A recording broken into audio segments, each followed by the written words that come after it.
మందితో చేతులెత్తి దండం పెట్టించుకునే అవకాశం ఆ భగవంతుడు మన 2 వంశాలకే ఇచ్చాడు. ఆ అహంతో జనాల్ని తొక్కేశాడు. వద్దని చెప్పాను, వినలేదు, చంపేశాను. కూలి చేసుకునే జనం ప్రాణం కోసం నా బిడ్డనే చంపుతావా? తప్పు. జనం వేరు, మనం వేరు కాదు. అందరి ప్రాణం ఒక్కటే. ఇక ముందిలాంటివి జరగకూడదు. జరుగుతాయి. ఏం చేస్తావు?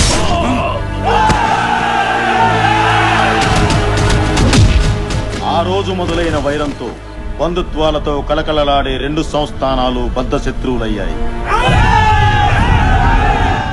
2 వర్గాల గ్రామాల్లో దాడులు జరగని రోజు లేదు, శవం లేవని రోజూ లేదు. చట్టాలు మారాయి, తరాలు మారాయి. ఎన్ని మారినా అప్పటి వైరం మాత్రం కాష్టంలా కాలుతూనే ఉంది. 2 తరాల నుంచి ఈ అకృత్యాలను తన కళ్లతో చూసిన ఆ 2 వంశీకులకు సంబంధికుడైన రాజా రంగనాయకులు ఆ వంశాల మధ్య రాజీ ప్రయత్నం చెయ్యాలని సంకల్పించాడు.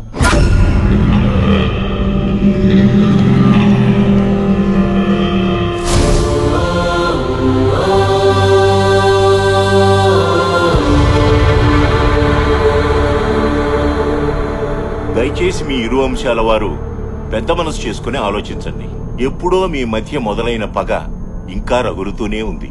ఇప్పటికే వేలాది ప్రాణాలు పోతున్నాయి కూడా.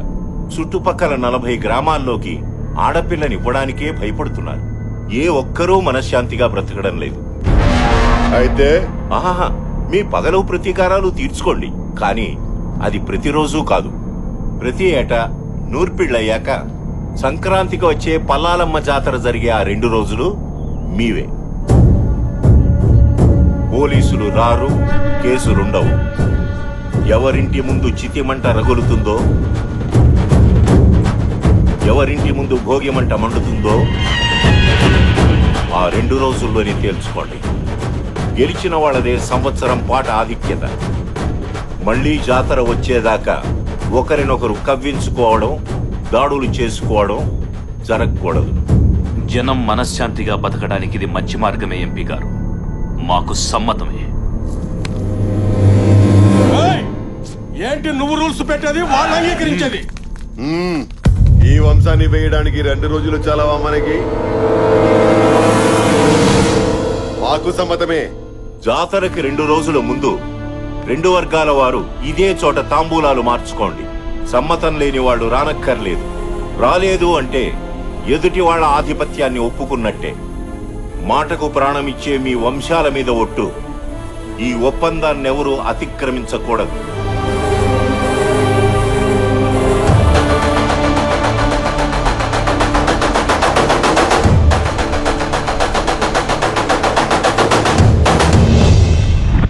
ఆ నిర్ణయం ప్రకారం అప్పటి నుంచి జరుగుతున్న ఉత్సవాల్లో వాసురెడ్డి వారే గెలుస్తున్నారు. జనం ఆనందంగానే ఉన్నారు. కానీ ఆ వంశస్థులు ఒక్కొక్కరిగా నేలరాలి చివరిగా వాసిరెడ్డి వీరసింహుడు ఒక్కడే మిగిలాడు.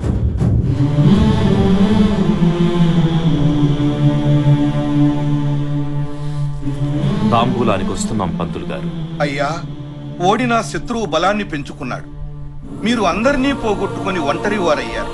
భగవంతుడు మీకు 3 ఆడపిల్లల్ని ఇచ్చాడే తప్ప ఇంటి వారసుని ఇవ్వలేదు. మీ తర్వాత ఈ జనాన్ని వాళ్ళు ఏం చేస్తారోనని భయం వేస్తుందయ్యా. అయ్యా, అమ్మగారు హాస్పిటల్లో ప్రసవించారు. ఇంటికి వారసుడు పుట్టాడయ్యా.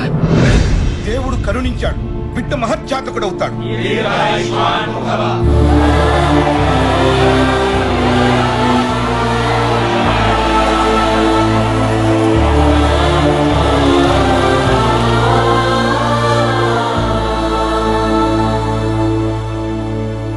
మావయ్య, బిడ్డెక్కడ?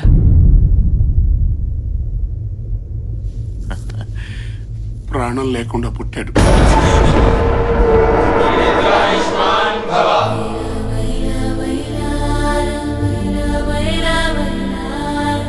వంశోద్ధారకుడు పుట్టాడన్న ఆనందం కన్న తండ్రి చూసుకునేంత వరకు కూడా మిగల్లేదు. కర్మలుడు గారు.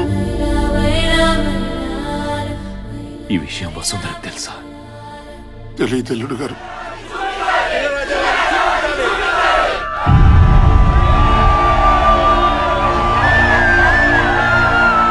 దేవుడిచ్చిన వారసుడు.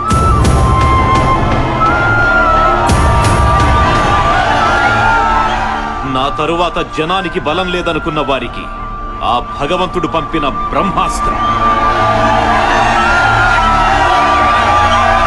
ఈ రోజు నుండి నాతో పాటు మీరు కూడా వీణ్ణి మర్చిపోవాలి. వీణ్ణి శత్రువు వెన్నులో చలి పుట్టించే ఆయుధంగా తయారు చేసి 25 ఏళ్ల తరువాత మీ ముందు గర్వంగా నిలబెడతాను. దానికి మీ ఆశీర్వాదం కావాలి.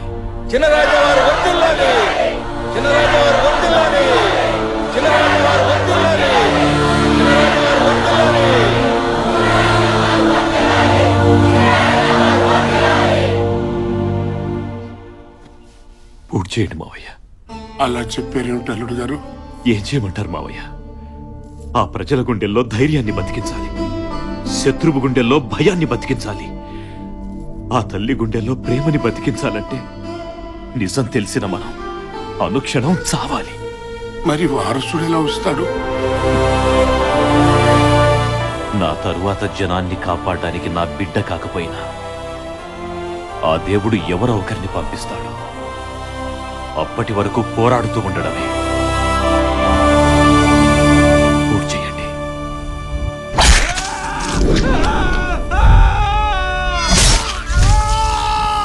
ఆ మనోవ్యతతో వెళ్ళిన ఆయన ఆ సంవత్సరం ఓడిపోయారు.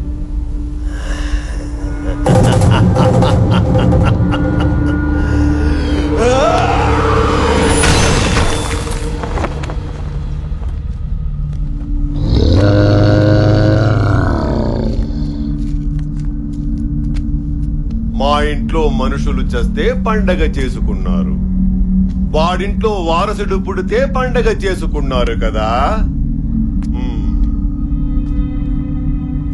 ఈ రోజు నుంచి ఈ ప్రాంతంలో ఎవరు మగబిడ్డని కనడానికి వీల్లేదు. పుడితే మాకే పుట్టాలి. 25 ఏళ్ల తర్వాత మీరు ఎదురు చూస్తున్న వారసుడు వస్తే వాడి వెనక నిలబడడానికి, చెత్త ఎత్తేయడానికి దిక్కుండకూడదు.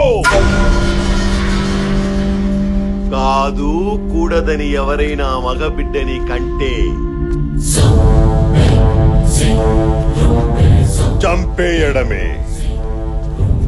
ఇక ఈ జెండా దించేవాడు గాని ఇంకో జెండా ఎగరేసేవాడు గాని రాడు, రాలేడు, రానివ్వను.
మోహన్, నీ బిజినెస్ జరగాలన్నా నువ్వు బతికుండాలన్నా నేను అడిగిన అమౌంట్ ఇవ్వాలి. నా కెరీర్ లో ఫస్ట్ టైం 5 సార్లు ఫోన్ చేయించుకున్నావు. ఫస్ట్ టైం నేను నీకు 5 సార్లు ఆన్సర్ చేశాను. నీ డిమాండ్ కరెక్ట్ కాదు. ఇండస్ట్రీస్ట్ గా నేను ఎదగడం తప్పు కాదు. పెట్టే.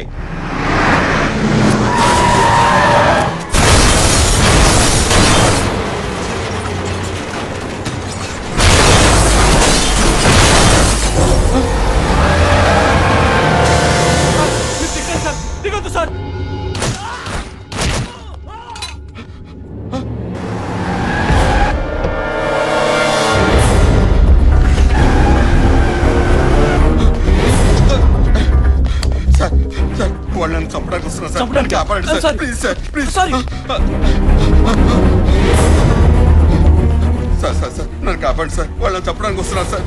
చంపితే చావు, మధ్యలో మమ్మల్ని చావమంటావా? అది కాదు సార్. అర్థం కదా? Hello, yes.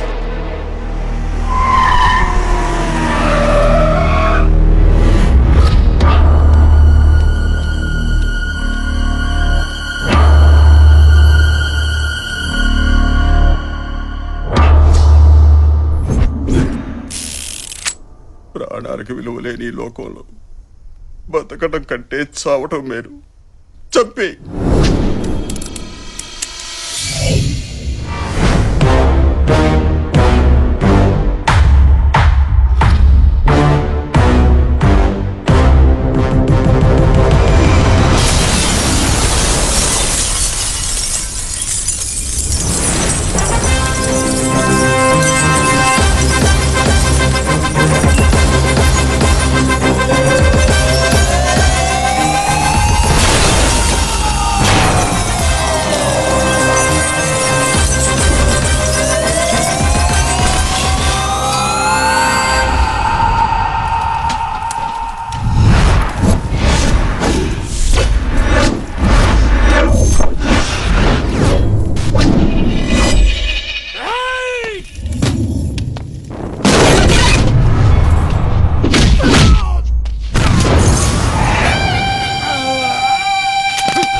వాడిని వాడు చంపితే నీకేంట్రా? చంపడమా? చంపడం ఏంట్రా? అసలు ఆ పదం ఏంటి? తుడుచుకో అన్నా. బేసిక్ గా డబ్బు అనేది తినటానికి ఉండటానికి పనికి రావాలి, చావడానికి చంపుకోవడానికి కాదు. మాట్లాడుతున్నా వినరే? ఈడెక్కడా? హలో, పని అయిపోయింది, ఇరిగిపోయింది. వీడికి బాగా అర్థమైంది. ఏం కాలేదు కదా సార్? నాకేం కాలేదు. థ్యాంక్స్ బాబు. ఎంత కమ్ముడు పొద్దండి? ఏమిటది? ఆ థ్యాంక్స్ అనే మాట మార్కెట్ లో ఎంత కమ్ముడు పొద్ది అని. అర్థమైంది. ఎంత కావాలి? ఇప్పుడు బై మిస్టేక్ మీరు పోయారే అనుకోండి సార్. పోయారే అనుకోండి, అంత్యక్రియలకి, పందిళ్ళకి, పంతులకి, పిండాలకి, వస్త్రదానం, గోదానం, భూదానం, అన్నదానం, ఆదానం, ఈదానం అని బోలెడు ఖర్చేది కదా సార్. ఇప్పుడు అదంతా మిగిలినట్టేగా. ఆ మిగిలింది ఇవ్వండి సార్. నీ లాజిక్ బాగుందయ్యా. ఆ నా లెవెల్కి అయితే 10 లక్షలు ఖర్చు పెడతారు. అవును, ఇందాక గొడవలో నీకేమైనా అయ్యుంటే? సార్, ఆ దేవుడు మనకో లైఫ్ ఇచ్చాడు, 10 మంది లైఫ్లు నిలబెట్టే దమ్ము ఇచ్చాడు. మన ప్రాణం పైన ఒకరిని కాపాడామనే సాటిస్ఫాక్షన్ ఉంటుంది చూడండి, అది చాలు సార్. ఈ ప్రాసెస్ లో మనం పైన ఏడ్చేవాడు ఒక్కడు కూడా లేడు సార్, అనాథని. విషయం ఉందయ్యా నీలో. మాట ఎటైనా తిప్పుతున్నావు, అడ్డసుడిగాను వెళుతున్నావు. రాజకీయాల్లో దిగితే పైకొస్తావు. సార్, అది డిసైడ్ అయ్యేది అక్కడ, రాతుండేది ఇక్కడ, గీతుండేది ఇక్కడ, దాన్ని నిలబెట్టే దమ్ముండేది ఎక్కడ. నాకేదో కావాలనిపిస్తే దిగను, నన్ను జనం రావాలని పిలిస్తే మాత్రం ఆగను.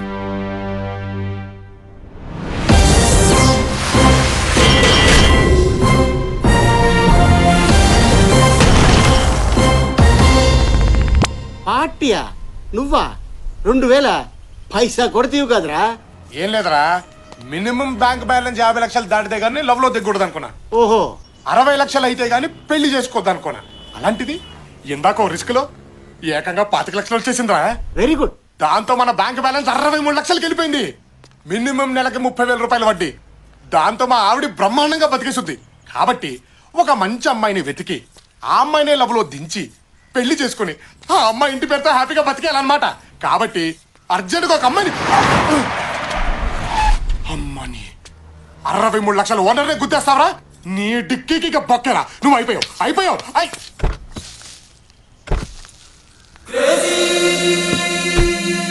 అమ్మాయి ముచ్చటగా ఉందే. అచ్చి బాబాయ్ వెళ్ళిపోతుంది.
ఏమున్నాడే.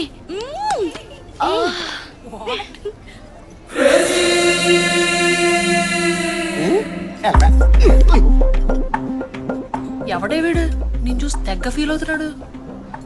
నిన్న కార్తో చిన్న జర్క్ ఇచ్చా, 5 ఫ్లోర్లు పరిగెత్తాడు. వదిలేలా లేడు. ఏం చేద్దాం? ఏముంది, 4 సార్లు షాపింగ్ తీసుకెళ్ళి గీకిస్తే వేరే అమ్మాయితో కాదు కదా, ఆడు పెళ్ళంతో కూడా షాపింగ్ వెళ్ళాం. బావా, వాళ్ళు నిన్ను గోకే ప్రాసెస్ లో ఉన్నారు. ఉండడిపోద్ది. అక్కడ ఉన్నాడు చూడు అవతార్ గాడు, ఒకప్పుడు చామనసాయ రంగులో ఉండేవాడు. ఆయన్ని గోకి తెల్లగా చేశారు. ఇంపాసిబుల్. దేవుడు హుండీలో 70 లాక్కోగలుగుతారేమో గానీ మన అకౌంట్ లో క్యాష్ టచ్ కూడా చేయలేరు. అప్పుడియా? ఆమా. వాడి గురించి డిస్కషన్ ఏంటి? ఏ ఇట్రా. నన్నా అండి? నిన్ను కాక నీ పక్కన నాకు తొట్టం గడినా. You mean తొట్టం? ఏంటంటే పిలిచారు? ఏంటి, ఆడపిల్లలు కనిపెడితే వదిలిపెట్టవా? మాదే ఉందమ్మా. అమ్మాయి ఎలా ఉంది, జుట్టు ఎలా ఉంది, ఏ కలర్ లిప్స్టిక్ వేసుకుంది, ఏ బట్టలు వేసుకుంది, పైనుంచి కింది దాకా ఎలా ఉంది, ఎంతవరకేనమ్మా. అదే మీరైతేనా Dhoni's hair so nice, Dhoni's eyes so cute, Dhoni's body so hot అని మొత్తం బాడీని స్కాన్ చేయట్లేదు. ఏంటి నీ ప్రాబ్లం? ఒక్కసారి గుద్దితే వెంటబడతావా? నువ్వు గుద్దింది ఒకేసారేనమ్మా, కానీ అది ఇక్కడ కలుక్కుమంది. ఇదేమో ఎప్పుడు వెళ్ళిపోద్దని టెన్షన్ గా ఉంది. ఏ పిచ్చి పిచ్చిగా ఉందా? పిచ్చి అస్సలు ఎంకరేజ్ చేయరే. ఇప్పుడు ఇక్కడ నీతో పాటు 4 ఉన్నారు. పొంది నొరేద్దాం. మిగతా 3 నీలాగే బానే ఉన్నారుగా. వాళ్ళని చూసి కలుక్కుమన్నది, నిన్ను చూసి ఎందుకంది అర్థం చేసుకోమ్మా. Shut up. నా వెంట పడితే ఏసేస్తా. ఏసేస్తావా?